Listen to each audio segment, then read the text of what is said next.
बिस्मिल्लाहिर्रहमानिर्रहीम। खातिन हज़रात, मैं हूं अख्तर अब्बास और आप सबको मेरा सलाम पहुंचे। हम जब छोटे थे कभी कभी गांव जाते थे और खवातीन को अपने मर्दों से लड़ते देखते थे। अच्छा, उस जमाने की लड़ाइयां गली मोहल्ले में होती थी। आते जाते औरतें किसी वक्त भी बदलिहाजी पे उतर आती थी और अपने मियाँ को बेनुक्स सुनाती थी। कभी कभी वो हाथ भी उठा देते थे। फिर जवाबन वो रूठ जाती थी और जब जाने लगती थी तो कहती थी, इत्थे रहिंदी है मेरी जुत्ती। जब वो उनकी सास या उनकी नंद या मियां मनाने की कोशिश करता तो वो आगे से यही जवाब देती, रोती, सासा आंसू भी बहाती, नीर बहाती चली जाती। कोई भाई लेने आया होता, साइकिल पे मोटरसाइकिल पे बिठाता, तब साइकिल ही ज्यादा होते थे, बसे वसे तो बहुत दूर की और देर की बात है। अच्छा, मुझे ये बात इसलिए याद आई कि पिछले कई वर्षों से जो खवातीन मेरे पास आती हैं रूठ के अपने मियाँ से, अपने ससुराल से, तो उनका अरसा 1.5 माह 2 माह ये जिद में अपने घर में ठीक गुजरता है।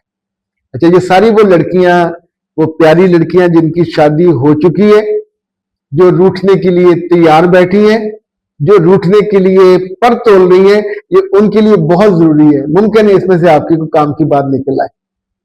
1.5 माह के बाद दूसरा माह नहीं चिढ़ता जब घर वाले आपसे नक्को नक तंग हो जाते, क्योंकि रूठ के आई लड़कियां घर आके भी बदतमीजी करती हैं।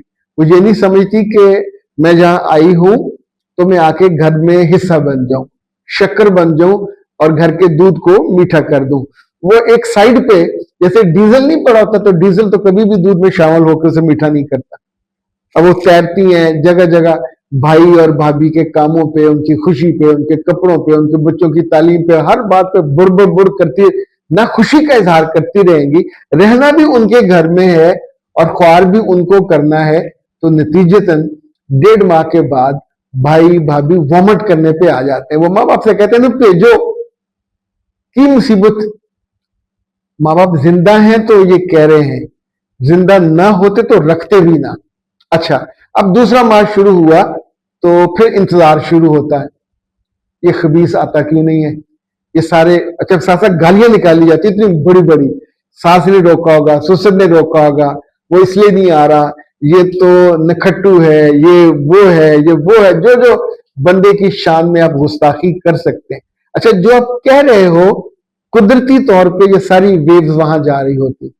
ओके, फिर 6 माह गुजर जाते हैं, फिर साल गुजर जाता है, बाज केसों में 4-4 बरस गुजर जाते हैं।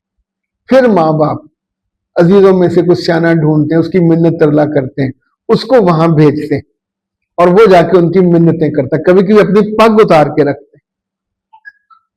ये तो जिनको सियाने दस्तयाब होते हैं, जिनको सियाने दस्तयाब नहीं होते वो माँ बाप खुद जाते हैं। पिछले दिनों एक खातून जो 6 माह बाद रूठे हुए रोती कुरलाती रही, फिर अपने ससुराल गई, तो जाके दूसरा दिन था उन्होंने मुझे कॉल की और कहा कि इस वक्त मेरे मियाँ ऑफिस गए हुए और सास मेरी सोई हुई है, तो मेरी एक अजीजा। तो मैंने कहा, तुम्हारी अजीजा कहां से यहां हो गई? उसने कहा, नहीं, मेरे मियाँ के भाभी की बहन की बेटी है, वो मेरे पास आई बैठी है और उसने कहा है कि तू इसको खुला का नोटिस भेज ताकि इसको डर लगे, तुम्हारी इज्जत का, अहमियत का एहसास हो। तो उसने मुझसे कसम लेने की कोशिश कर रही है कि मैं ये काम जरूर कर लूं और यहीं बैठे बैठे कर लूं। तो जब ये बात मुकम्मल कर चुकी तो पहले मैंने उससे ये कहा कि बेटा 2 बातें हैं, अगर तुमने उसको पीर बनाना तो फिर उसी की बात पे चलो, फिर मुझे कॉल ना करो। तो it must be the last call, मैं अभी बंद कर देता हूं। दूसरा, जब किसी ने किसी को पीर पकड़ा हो, उसको फॉलो करना हो, तो फिर उसकी बात मानते हैं। यानी इतने महीने तो मेरे पास रोती कुरलाती आती थी कि वो आता क्यों नहीं खबीस, राब्ता क्यों नहीं करता, और वो नहीं आया तो इसको हमने भेजा वहां। खैर, वो फिर वहां से बस अड्डे से ले गया, घर चला गया, तो वो पिछला पूरा रूठना रुठाना खत्म हो गया और अगली जिंदगी शुरू हो गई। अच्छा, ये वो समझदारी और दानाई है जो जिद न करने के नतीजे में या अपनी झूठी अना पे रुके रहते तो और बेइज्जती होती रहती। अब वहां की पॉलिटिक्स देखें कि उनके रिश्तेदारों ने ये तय कर लिया हुआ था कि वो तो आ नहीं रही, अब वो जगह खाली हो जाएगी, तो जगह खाली होगी तो फलां जो खातून है उसकी बेटी, वो कोई डिवोर्सी है, उसको ला के इसके पल्ले बांध देंगे। तो उन्होंने साथ ये किया कि उस लड़की के बेडरूम में, उसकी अलमारी में उसका सामान ला के रख दिया पहले से, कि तुम आके अपनी सास की खिदमत किया करो। उसके वो जो मेकअप का सामान भी वहां ला के रखा हुआ। तो अब ये खातून उसकी गुफ्तगू सुनने के बाद, यानी वो उस पूरे मंजर को भी नहीं जानती कि पीछे क्या पक रही है। तो जब मुझे उन्होंने फोन किया, फिर साथ बताया कि जी मेरे कमरे पे तो उसका कब्जा है, और मेरे मियाँ ने कहा कि तुम दूसरे कमरे में जाकर सो जाया करो, तो मुझे क्या करना चाहिए। तो मैंने उसे कहा कि फौरन अपने कमरे में जाओ और जितना उसका सामान है बड़े से शापर में बांधो, ऊपर से गांठ दो, और गांठ दे के किसी कमरे में पीछे करके रख दो। अब वो डरे कि मैं ये कैसे करूं। तो मैंने कहा बेटा, अगर तो तुमने उस घर में वसना है तो मियाँ तुम्हारा, घर भी तुम्हारा। अगर तुमने वसना नहीं है तो ना मियाँ तुम्हारा ना घर तुम्हारा। फिर जो जो ये अरब का जो ऊंट का किस्सा सुनाया जाता है ना, कि आप उसको सर की जगह दें खैमे में, तो फिर आप कुछ देर के बाद खैमे से बाहर होंगे, वो खैमे के अंदर होगा। ऐसी औरतें भी इसी तरह की होती हैं, जिन्हें सास की शय भी हो, उसकी माँ की शय भी हो, तो फिर ये रूठनी रुठाने की जो शौकीन खवातीन है, उनकी जगह बहुत जल्दी फिल हो जाती है।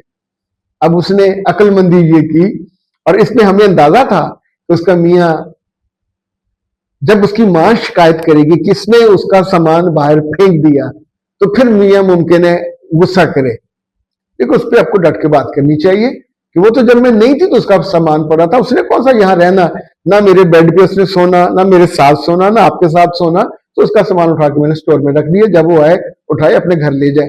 तो आप बिल्कुल उसको लाइट सा करके जवाब दिया जा सकता है, जो उसने दे दिया और अपना घर बचा लिया। सो जिस घर से आप निकलते हो और कहते हो इत्थे रहंदी है मेरी जुत्ती, तो आपकी जूती वहां जाने को तरसती है। कोई जिंदा औरत अपने घर, खामद, शौहर और उस जगह के बिना अपने माँ बाप के घर, बहन भाई, किसी और के घर, ये वो मछली है जिसको पानी वही सूट करता है। किसी और गदले पानी में या किसी और के पानी में ये जिंदा नहीं रह सकती। अगे तेरी मर्जी है, वो हिंदी में कहते हैं कि अगे तेरे पाग लछिए। अख्तर अब्बास को इजाजत दीजिए। अस्सलाम।